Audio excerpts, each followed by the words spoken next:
Welcome to the Social Worker Podcast, brought to you by the Canadian Association of Social Workers. As we continue CASW's 100 years, we're highlighting social workers whose voices shape a more just, reflective, and accountable future for our profession. I'm your host, Esther Fagbola. I'm the communications coordinator at the Canadian Association of Social Workers. And today we are joined by someone whose work bridges education, advocacy, community care. Our guest is Erin Beckwell, a social worker, educator whose practice is rooted in harm reduction, liberation, and commitment to systemic justice. Erin, thank you so much for being here today. Thanks for having me. All right. So let's get into the question. So to get us started, can you share a little bit about your journey into social work? What drew you to this field, personally, professionally? Anything that you are comfortable sharing with us? Yeah, I grew up in a tiny, tiny town. I actually grew up on a farm near a tiny town in southern Saskatchewan, and I was going to go be a doctor. I mean, I'd had a lot of health issues all my childhood, and it dealt with a lot of healthcare providers. And I was like, I want to help other people. I want to make sure it's easier for other kids. And so I set off to go to university and become a physician. And I got there, and even before I got into med school, I realized this isn't where I want to be. Got away to the big city and started thinking about my experience growing up in a small town. I came out during university and started really thinking about what it's like living in a rural community when you don't feel seen. I certainly didn't experience any targeted homophobia in my community because it wasn't out. Um, and so I really got thinking about, as I met more people and learned about issues experienced by other communities, I really got thinking about how do we make this better? How do we address not just individuals who are struggling in some way, but actually look bigger. And thankfully, I had a friend who was taking his Bachelor of Social Work degree. And he said, well, why don't you take an elective with me next term? And so I did. And I found my home where all the things that I had experienced were put in this context that they made sense, which just kind of blew my mind. That I was like, oh, it's not just me. I'm not the problem here. And so I applied to social work immediately, got in, and yeah, been living the social work life ever since. I love that. I love that. That was so beautiful. Thank you so much for sharing. I'm noticing a theme with my interviews and people influenced by a friend, a cousin, or someone into just trying social work and seeing where it goes. Mm-hmm. I think you're the sixth person that I've interviewed who was like, I wanted to go do something surrounding like healthcare, medicine, things like that, and Mm-hmm.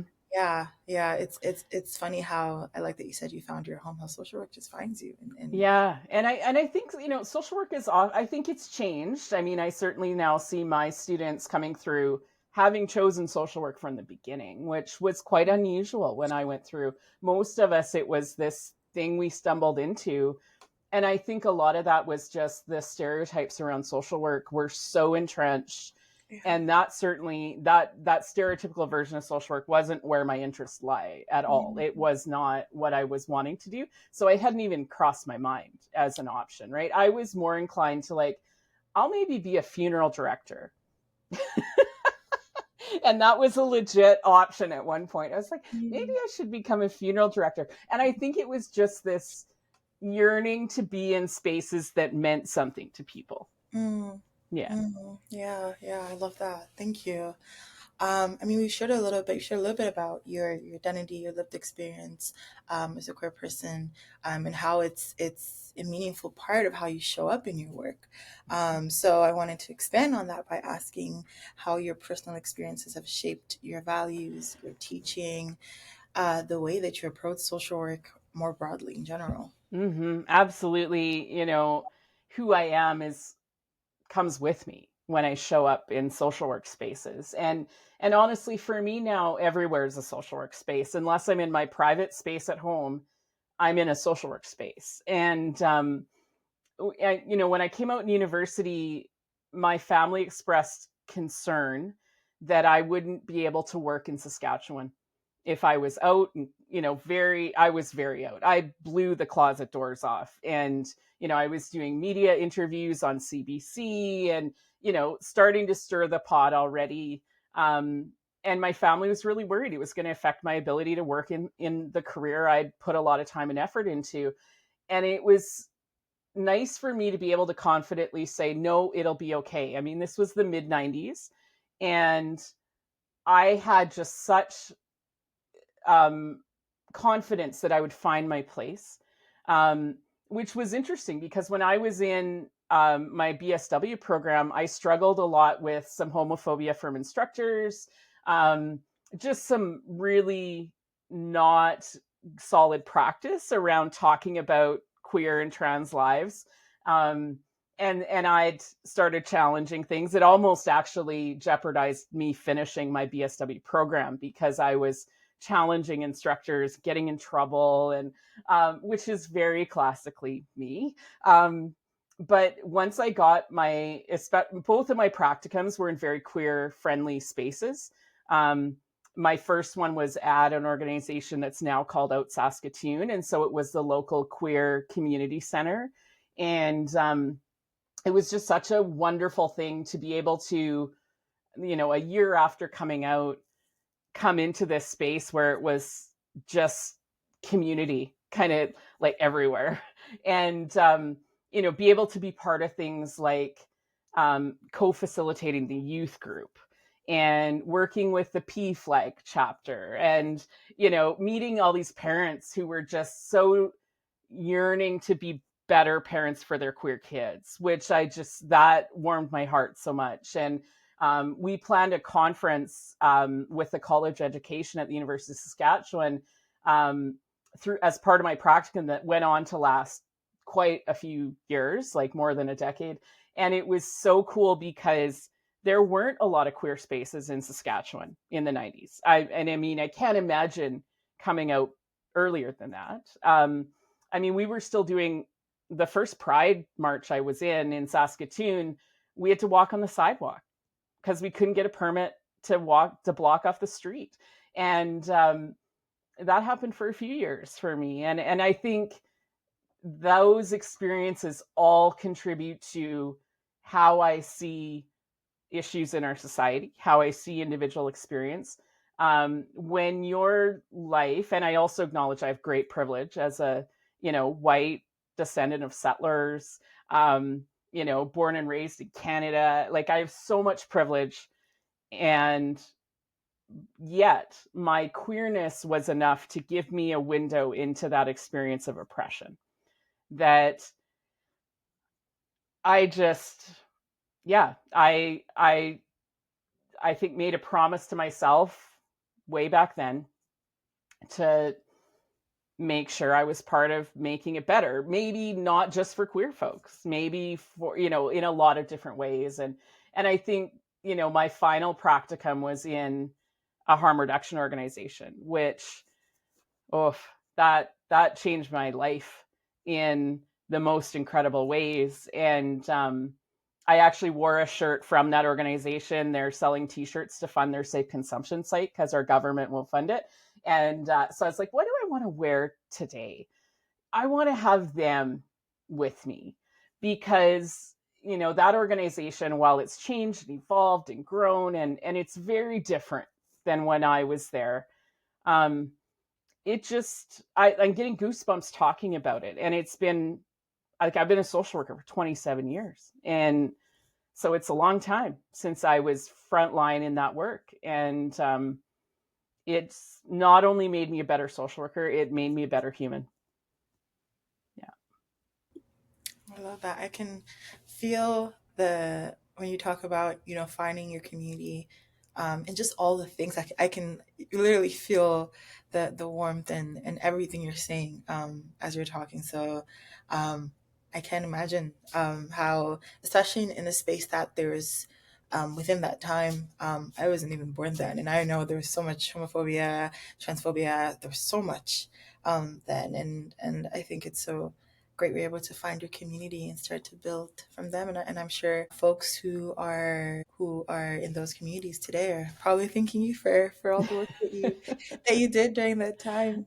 Um, yeah, and you shared about your work in harm reduction, and that was actually my next point, and you touched on it a little bit, but I wanted to know if you wanted to share anything more about Yeah.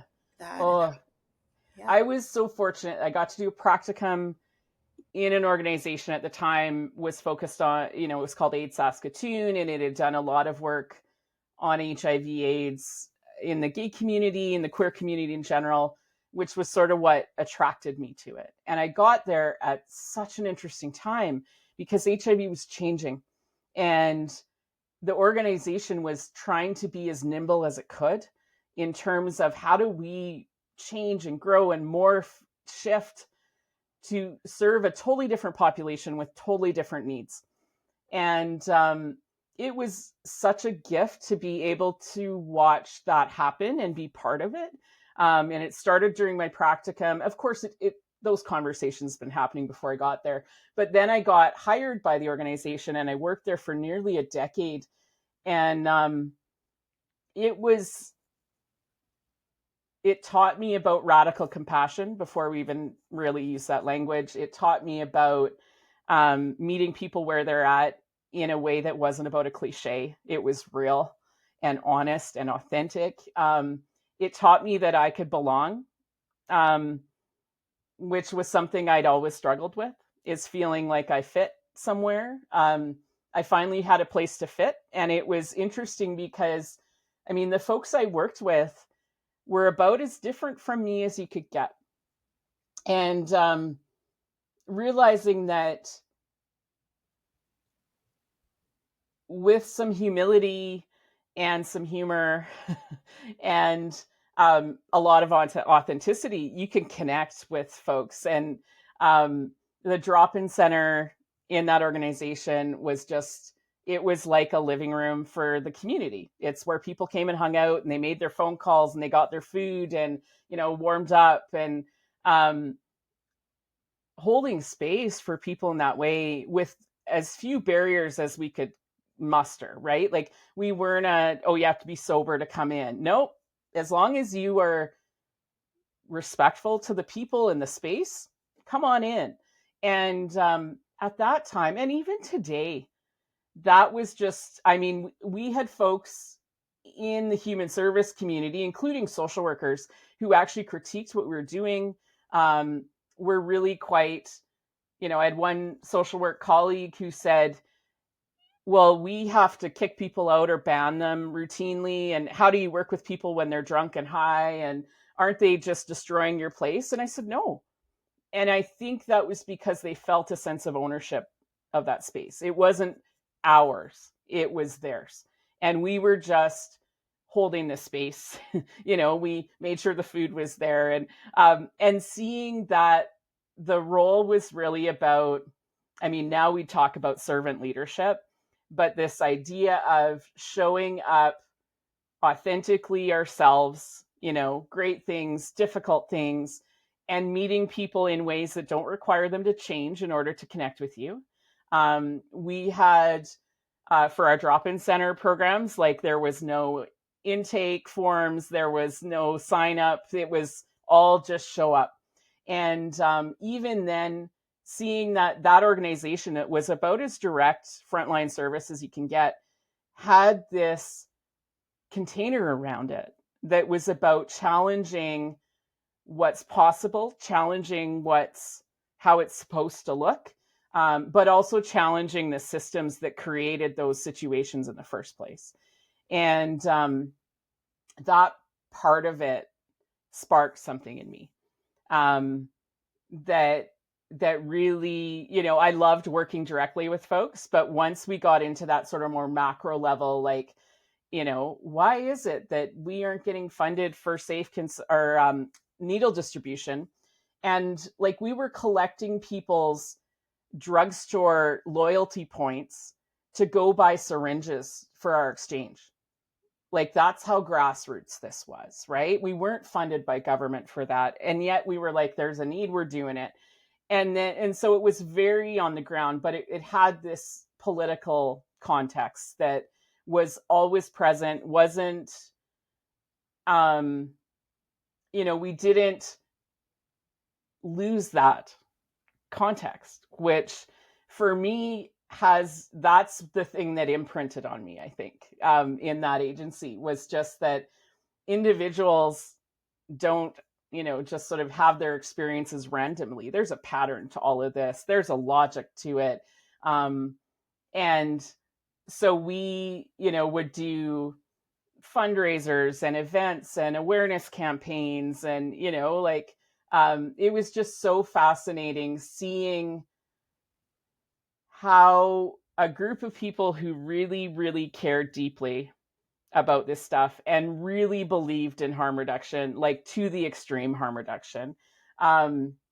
Like we got a washer and dryer donated and we just installed it in our drop-in center. And we were like, that's harm reduction. And we actually had a conference presentation that we did several times. Why does your office have a washer and dryer? Because people didn't get it at the time. They were just like, what are you doing? Like, you're trying to be everything for people. Yeah, we sort of were, because we were working with people that no one else would support. And so, we had to kind of become that chameleon that could just go where the need was. And seeing that sort of ability to shift and change as we needed to was also, I think, a really foundational experience for me. I think so many social workers start out or maybe stay in parts of the field where there's a lot of no, we can't do that. And I've been in those organizations since, right? But I started out in a place where, yeah, let's see how we figure that out. And that has fundamentally shaped the way I view everything, right?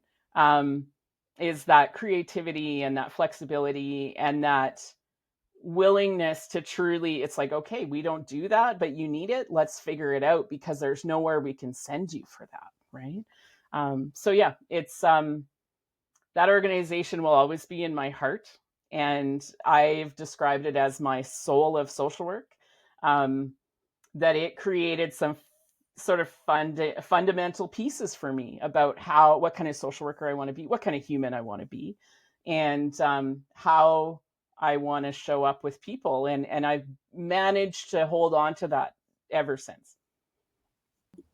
Wow, that's amazing. Thank you so much for sharing, Erin. I think when you're talking about, you know, spaces that of the people that are coming into the organization, where it's a space where nobody else would support them, nobody else would care for them, and you folks did that. And as you were talking, you're sharing about like how there's no intake, people can just come. Those are the safest places for folks, Mm-hmm. because once I've been in the intake world. Once we start doing intake, people retreat. They're like, Yeah, let me it just, just changes the dynamic so yeah, much, right? yeah. And we had people tell us that we should do intake and we should do some type of screening for eligibility. And we used to get comments quite often out in community, well, how do we know people aren't abusing your services? And I said, if somebody wants to come hang out at the drop-in center that is primarily for people who are street involved, we had people doing sex work, folks with significant substance use stuff going on. We had people just released from prison. And I'm like, if somebody wants to go down and hang out and eat stale donuts and wait in line to do their laundry or use the computer and argue over the TV channel, happy to have them, right? I don't see that as abusing a service. And I don't know many people like, oh, you're going to get people who don't really need your donuts, And I'm like, hey, if they want to come down and see what this world is like, as long as Mm, they're respectful, come mm, on in, right? And we didn't have many people who did that, but it was always interesting hearing people's reactions. And a lot of social workers, that was a concern, right? Is they're going to abuse you mm. and it won't be safe. And we discovered the opposite to be true, exactly as you said. Yeah. Oh, I love that. How do you think being encouraged to question, to explore, and push boundaries in that work influence how you understand social work ethics and Oh, values today? huge. I teach ethics today, which is Mhm. always, I get a little kick out of it when I get to teach ethics. And it's really given me sort of an open door to question and challenge the assumptions we make about what social work needs to be, right? And how it has to be structured. And so I find that early experience in harm reduction has actually translated into sort of transferable skills everywhere, including in teaching. Um, and I think the big thing was being able to sit with tough questions about ethics. And so things like, I mean, dual relationships comes up all the time. And in our organization, because we were so unique when I was a new social worker, there weren't a lot of other organizations. There were none that did what we did. Sometimes we had relatives, like biological relatives, come in of our staff. We had people who access services, which was the language we developed instead of client. Because when I was doing my practicum, that was the first questioning and challenging we did. My field instructor, she said, I don't like that we call people clients. I don't feel comfortable continuing to do that. I think just because everyone else does is not an adequate reason. I want you to come up with some alternatives. And I was just like a kid in a candy store. I was so excited about trying to find other ways to talk about the work we did, right? And the people we supported. And it just aligns so well with my sense of justice, right? That people should be more than just a client. And so we did a lot of work on, at first, it was people who access our services.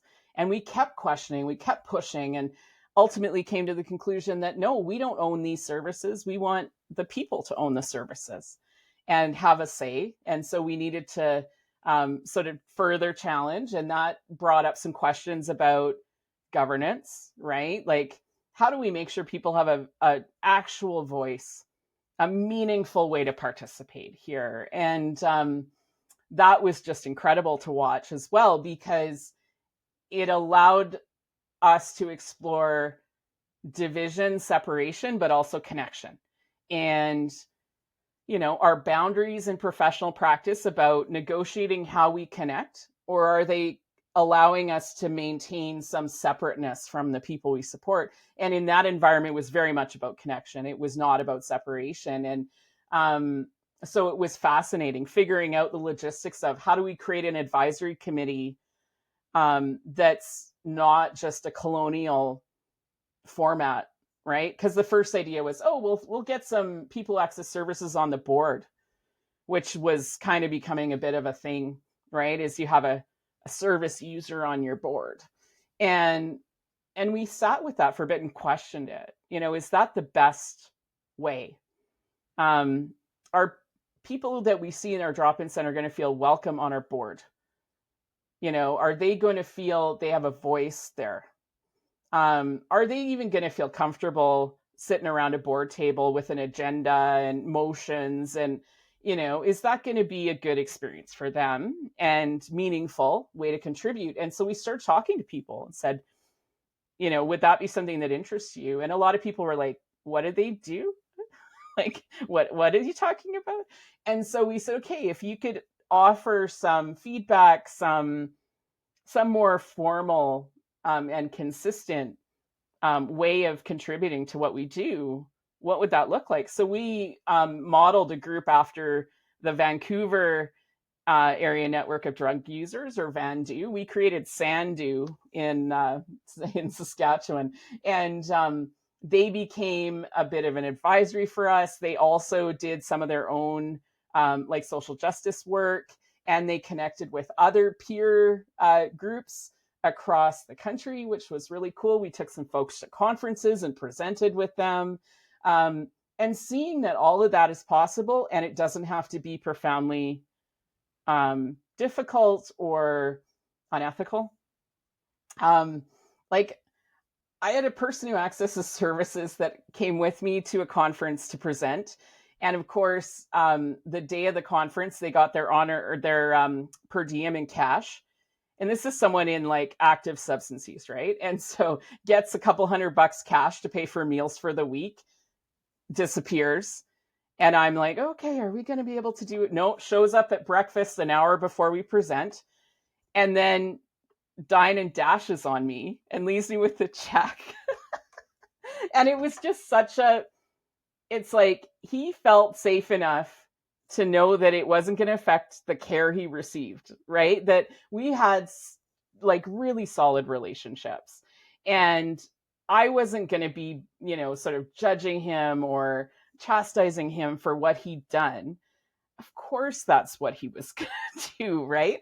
And he's like, well, I knew you wouldn't be upset. And I'm here for the presentation. And I'm like, good. And it did great. But it was such a cool experience that still, like when I teach ethics today, these are the examples I provide for my students, right? That a lot of places, I think, and things have become even more sort of structured and challenging to do those things today.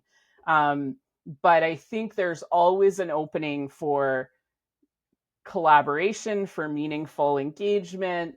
And it doesn't have to be this like over the top, super complex. It can be, but it can also be really simple things. And really authentic connection with people is often, I've found, especially with this population of folks, a way to connect and get them to share their thoughts on things. It's probably more likely to happen over a coffee in a drop-in center than it is in a focus group or filling out. Like we used to laugh when people would be like, well, how often do you survey your clientele to evaluate your services? And we were like, we don't survey our clientele. And people like, oh, what do you do? And I said, well, number one, if we surveyed our clientele, it would be absolutely ridiculous. There's literacy issues. There's, so many different layers of inaccessibility of that format. Why would we do that? Well, what else can you do? Like there was sort of this idea that that was the only way because it was so common. And I love the opportunity to get my students thinking about how do we find out if what we're doing is working for people or if it's helpful without slapping them the clipboard or sending them, now it's a QR code, which just whatever. But like giving that opportunity to consider where can I be flexible. And then the other piece of it that I think I learned so well in that space is the notion of transparency. That when there's things you can't do, you talk about that with people openly. When there's limits on your services or your resources or your time, you name that and let people have some control over the interaction. So many gems. Oh my gosh. I don't even know where to start from. There's so many things you said that I was just like, yeah, yeah, yeah. I had to like mute myself. I'm like, I was just agreeing a lot. Um, from the beautiful thing that the service user mentioned when he was like, I knew you wouldn't be upset. That's so key. It seems like Mm-hmm. something people would graze over, but that's so key because that trust has been built to the point where he knew he could, do what he wanted, and Erin would welcome him back in open arms, and Yeah. you know that And confidence. that's, yeah, that comfort. And we used to say to people, every day is a new day, Mm, like that's why we didn't ban people. And I am so happy that that organization in today's iteration still is one of the only places in the city that doesn't ban people for their behavior, right? mm, It's like you need to go out and take a break. You can come back tomorrow and we'll mm, try again. And that actually taught me so much, not only about social work and working with people, but about myself. I mm, was such a perfectionist and I was so hard on myself, and realizing at some point, okay, I can help others understand this, right? That we're all human. Some of us have bad days and you can take a break and come back to it the next day was actually revolutionary for me in my own mental health, right? Like, mm. yeah. And so that softness in relationship, that compassion in relationships, Yeah. just like I still try to have some of that, even though I don't work in direct practice anymore. Mm, I Yeah. love that. I also love that sometimes, and it's not even intentional, through working with folks, we learn more things about ourselves, Oh yeah. yeah, learning to give ourselves some grace, maybe even seeing the way, because through talking to service users about advocacy, you're indirectly teaching them to advocate for themselves Yeah. and their Right. communities, and And they can go tell other people about the ways that yeah. they've learned to advocate for themselves too. Yeah. And, we talk about empowerment in social work sometimes, right? And it always seemed like this sort of superficial idea to me. Like it just didn't really resonate until I saw those moments of people being like, well, come with me to this place. They'll treat you right. But Mm, also, well, I learned something and I'm going to help you now because I know how to advocate. And mm, um, seeing that sort of network grow, and like we also created jobs for people who were, sort of hanging out in the drop-in center, been there a while, express an interest in wanting to get some sort of relevant employment experience. So we started creating peer positions, um, oh, which again, like, from an ethical standpoint, challenges a whole bunch of stuff. yeah. Um, our board even questioned us and was like, what are you guys doing? Like, what are you doing? And we're like, this is the logical next step for us, right? Mm, Is helping people get some, maybe it's employment skills, but even if employment is never on the radar for them, right? um, it's like giving back to your community, yeah. having responsibilities, um, needing to show up for people. These were things that I just, like, I loved it when we could employ, and it wasn't always easy. Mm, Like we had folks who occasionally would show up, a little high and be struggling, yeah. but we didn't deal that like with that like we would deal with that in a government system, right? Whereas you're getting disciplined and sent home, and it's like same as always. And we had to be really clear with folks, because if you're going to bend those rules, you have to have a lot of clear parameters around them, right? And so it was like, no, like if you come in, you're not ready to work, you can go home and you can come back tomorrow and work, and that's fine. And people had the choice to get paid in cash or get paid in freezer meals. And we had a lot of people who worked for food that didn't want extra money because it would get clawed back by the government, Mm, and so we would pay them in food. mm, And in Saskatchewan, it gets cold in the winter, so freezer meals are handy. You can store them out on your balcony or yeah.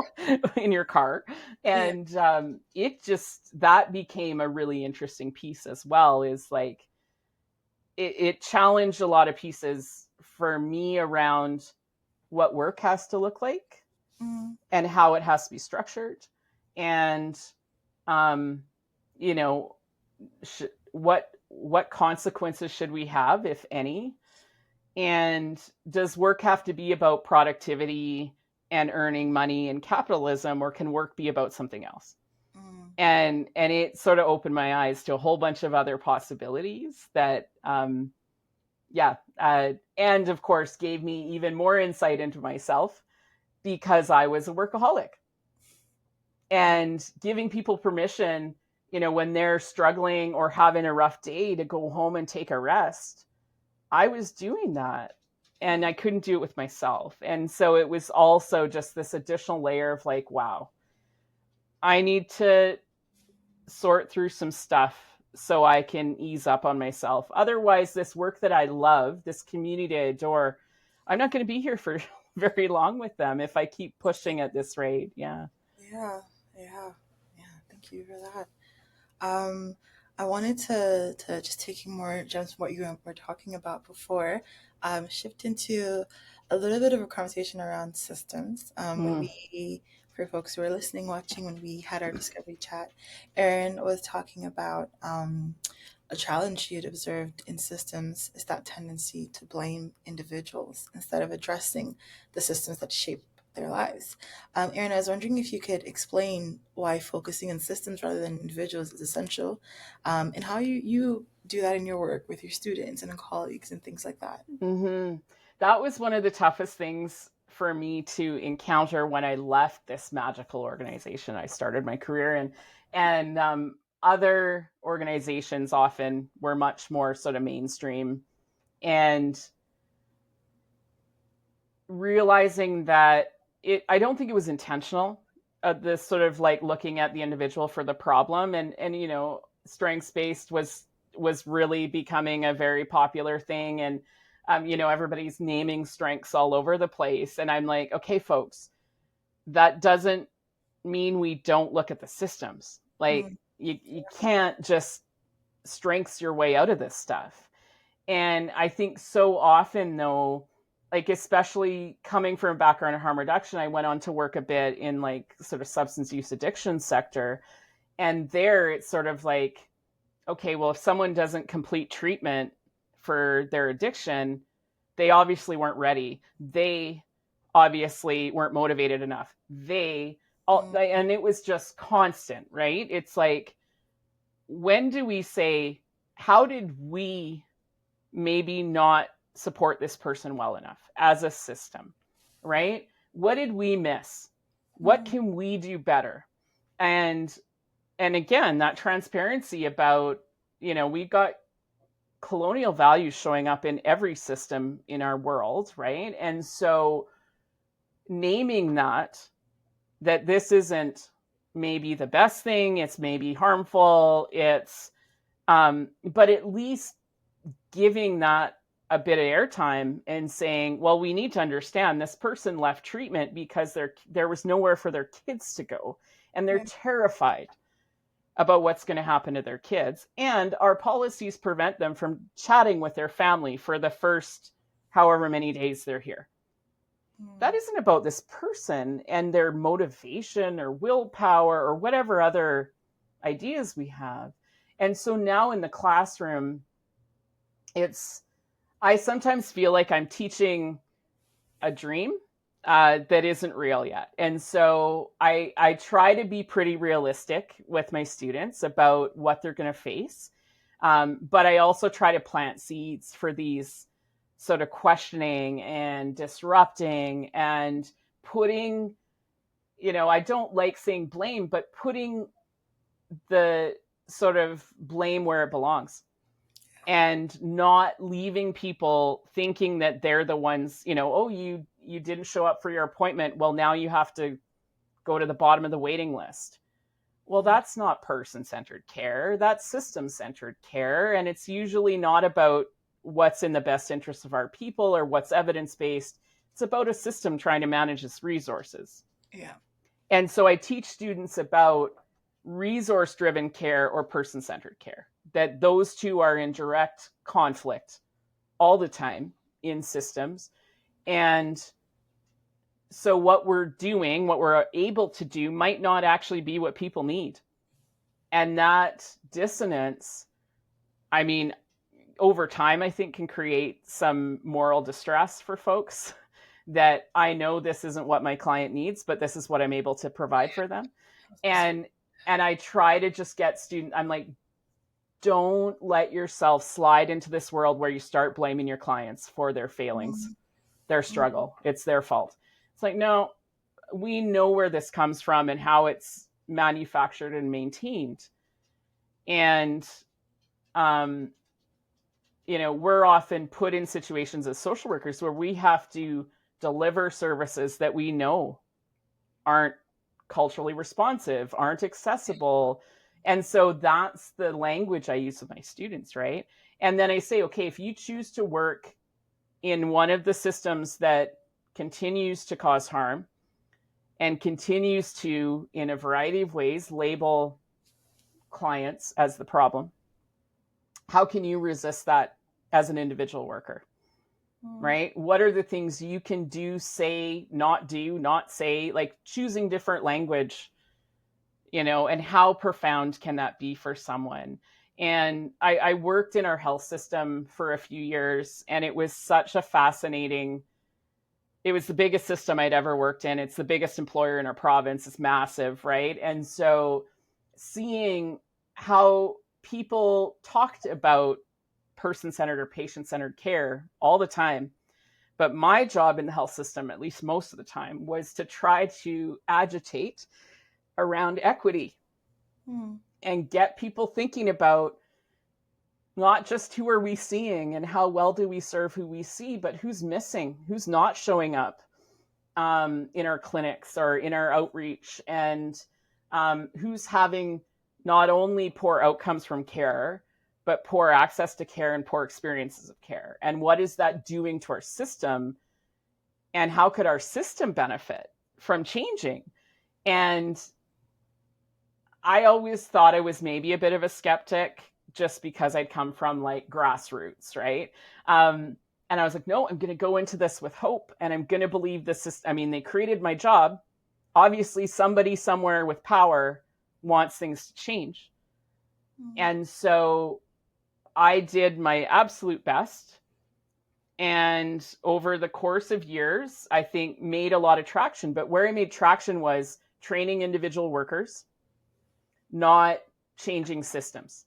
So I was training workers how to adapt their practice given the system we're in, which wasn't my plan. But they were like, you're a good teacher. You could go teach our frontline workers how to be trauma informed and how to not cause more harm. Fine, I'll do that. But I also want to change the system. And at the end of the day, the system just does what system does, right? It resists change. Like it just doesn't want it. And COVID came along, and I was working in public health, and I thought, here's our chance to show how equity informed services look and how they make a difference. And there was just no space for that.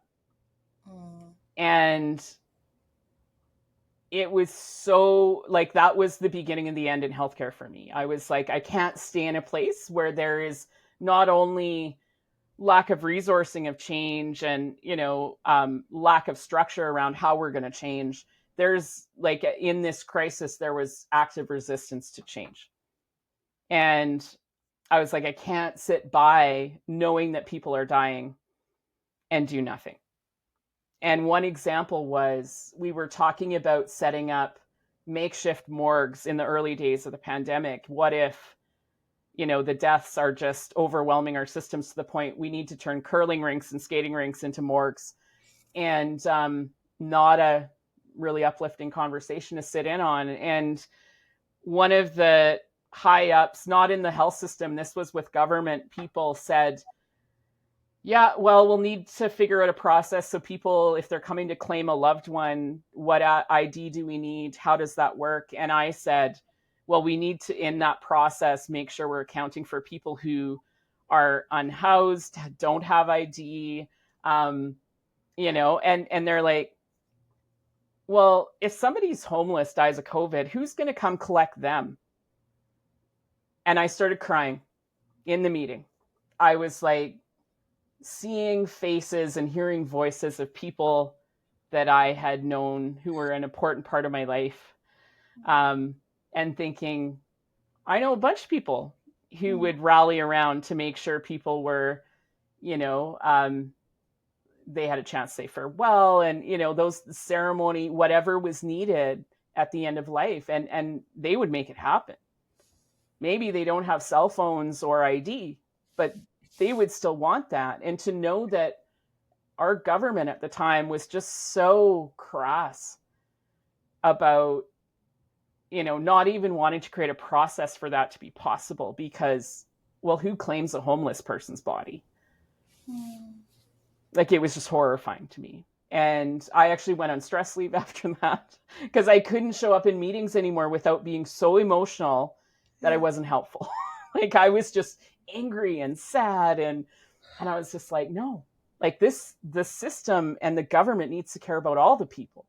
Yeah. not just the ones who can follow the directives and check on social media every day what the latest changes are, Yeah. right? Yeah. Yeah. Yeah. It's like they decide who's disposable and who Yep. actually matters when everyone Exactly. doesn't matter. Yeah. Yeah. Wow. I'm so sorry you had to experience that, especially to the point where you couldn't work anymore. That must have been challenging, especially during COVID. And Yeah, it was tough. I mean, part of it was too that my role in COVID was like I was an office person. I wasn't a frontline social worker anymore. I was doing this equity work. And so I was relegated to my home office, never saw my colleagues, like mm, for weeks on end. And I so very much wanted to be out on the front lines doing street outreach again. Like that's where I wanted to be because the drop-in centers were closed and I'm just like, I don't want to be sitting on my 85th virtual meeting of the week. yeah, I just want to be out there doing what's needed right now because our government isn't doing it. yeah, Yeah. mm, yeah. Oh, wow. Okay, that was really tough. Yeah. Thank you for Yeah. sharing. Thank you for sharing that. I have a lot more things I want to ask, but we only have time for one more question. So I had to like try to prioritize. We could talk forever. I wish we could talk forever. We could talk forever, I think. Yeah. So I guess through this conversation, you've talked a lot about like our responsibility and personal accountability. And I know in our previous conversation we talked about truth and reconciliation in your work and what that looks like, especially in relation to Indigenous communities. So to round us off, I wanted to ask, how do these commitments show up in your practice, in your teaching, and in your opinion, why are they essential for social workers today? Oh, I mean that could be its own podcast, Yep. right? And I hear from students and social workers all the time that they're struggling to make truth and reconciliation real in their work. And so that has become a particular interest for me in teaching is how do I make this not just a thing we talk about, but a thing we do every day? And Mm, some of that, I believe, is all the stuff we've already talked about, is decolonizing the way we do social work and questioning um, everything and try meeting people where they're at, being authentic. yeah. And later in my career, when I worked in the health system, I worked with some wonderful, brilliant elders, who talked about just sitting with people, being with people, listening, and realizing without having the same framework for it, of course, that's what we'd been doing all those years before, Mm-hmm. right? And that, sort of changing the narrative about um, what it means to be a social worker.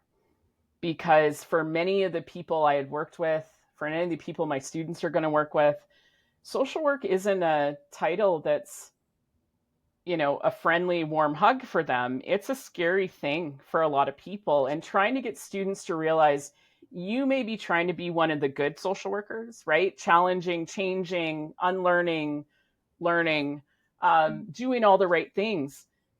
And you are going to walk into a room carrying the weight of every social worker, a family, or a community has ever encountered, right? And so, how do you do that with grace and humility and understanding the weight of that responsibility? That I especially when you work for systems that are, where there's such disparity still, child welfare, corrections, etc., right? It's like you got to walk into every encounter with someone being ready to rewrite their story about what social work can be. Yeah. And that has nothing to do with how smart you are or how much experience you have. um, that's something I think each of us can commit to every time we walk into a space and Mm, encounter someone we're supporting, is just being like, how do I do this in a way that focuses on relationship first? And that might mean we don't get done what we planned in the first meeting, because I have to create space and hold space for people to tell me how much harm's been done to them before. Right. And to hear that and take it, not get defensive, not explain how I'm different, that it is not about me. And I think helping my students understand that for those of us who are non-Indigenous in particular, showing up in spaces and giving people the space to say, someone like you hurt me, someone like you didn't care for me well, someone like you judged me, and I'm not going to trust you because of that. And to say, yeah, that's fair. Yeah. I get it. Yeah. And that's actually the start of how we build trust, right? And I think sometimes students are struggling with that, right? They're like, but I want to show how good I am.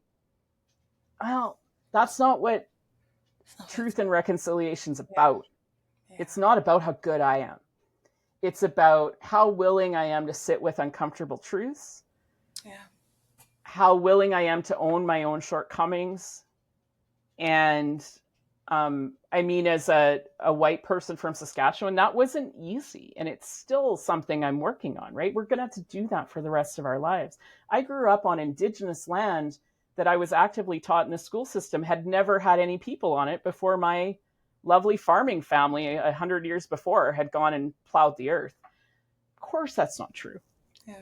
Right? Then I was also the kid climbing the hills around our farm, finding arrowheads and teepee rings and all the evidence and I think that's where the questioning started for me. Something doesn't add up here. And so I want my students to question like that. I want them to say, how can I hold space for you in a way that honors your story, that doesn't question your story, that doesn't dismiss your story, and doesn't defend against your story? Because I think that's what reconciliation really looks like, is, not having to, and I used to be so wrapped up in being a good social worker, whatever the heck that is. And I think working where I did the first decade of my career absolutely sort of stripped me of this idea of a good social worker and said, no, you need to show up as Erin. Yeah. Not a good social worker. That's an act. Yeah. Show up as yourself. Yeah. And I think in some settings that's easier to do than others. And so I absolutely do not judge social workers in settings where that is incredibly complex, right? Because I think that's the other piece, is honoring complexity and nuance is a part of this. That, there are people in roles in social work where it's tough to bring their whole self to the work for a variety of reasons. And so then the job is harder. Yeah. And so, having compassion for those colleagues, having compassion for ourselves when we're in those positions, but then asking ourselves, okay, how do I do this given the limits of my role, right? And always looking to what's possible. And interestingly, I know time is limited, but I just want to say I love teaching social policy. That's another lovely course of mine. And students in my last cohort told me I was the dream killer because I talked not about the ideal of social policy, but the reality of social policy. And then how do we navigate the reality of social policy? And they were like, Erin, you're like bursting our bubble and, you're sort of killing our dreams. And I said, I don't want to sort of kill your dreams, but I want you to go into social work without the rose-colored glasses on and actually see what's going on out there. Yeah. And that needs some realism, but realism needs to be, I think, matched with compassion. And that's always how I try to approach my students and my community colleagues and the alumni. I mean, now I have a network of hundreds of social workers I've taught, which is just I have a community and it's amazing. Yeah. Oh, I love that. Thank you so much for sharing. It's a perfect way to end our time together. Yeah, Erin, I appreciate you. Thank you for your reflections, your honesty, your critical lens. I think your voice really challenge me. I'll speak for myself. Challenges me, and I hope other social workers to think deeply about our values, our responsibilities, the systems we work in, how we navigate those systems. Um, and I'm grateful to you. CSW is grateful to you, and to highlight this perspective because I think it's such an important one, and I hope folks connect with it. So thank you, Erin, for sharing. And thank you to you, Esther, for doing this project and putting this together. I just can't wait to sort of see everyone's episodes and get yet another reminder of just how diverse and amazing social work is. Yeah, I Mm-hmm. couldn't agree anymore. Thank you. Yeah.